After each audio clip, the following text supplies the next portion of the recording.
السلام عليكم ورحمة الله وبركاته. من داخل مكتب هيئة الشبان العالمية بشارع رمسيس وملتقى الفن الثقافة والإبداع الدكتور أمل سندس الشاعر الكبير الأستاذ عبد الله المغازي.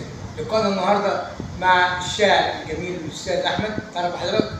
أنا مش شاعر أولا، أنا بلقي شعر.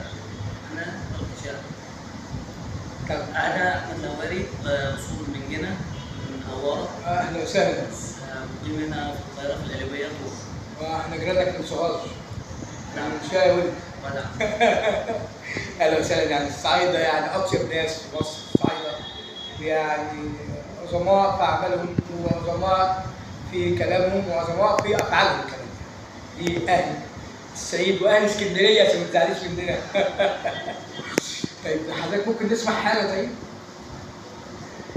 أنا وإنتي خلصنا شعورنا على غيابنا، زن الطابور وقع عشك، إذا كنت خلاص ميت ميت إيه يفرق دبشك من دبشك؟ الفرقة كانت سهم وطاير صابك علشان حب ينشك، عشت الملكة في شطرنج حياة ومبيع عسكري حزن يكشك. أنا كنت برش عيون الناس بالدم إذا المية ترشك، لما أحزن كنت أعمل حاجتين، يسمع مزيكا يشوف وشك. شفت الدنيا وغدرها بينا قادرة تحول عسلك مشك، معلش الناس كلها طلعت ولا تفرق شيء عن معلشك.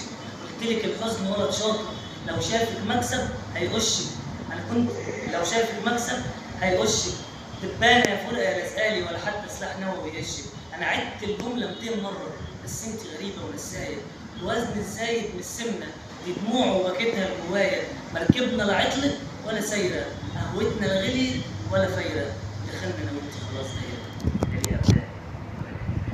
الله عليك يا عم أحمد. صراحة ما شاء الله لقاء جميل جدا جدا والشعر جميل، كلمات حلوة وكلمات طيبة يعني. شكرا جزيلا في نهاية اللقاء أستاذ أحمد الشاعر.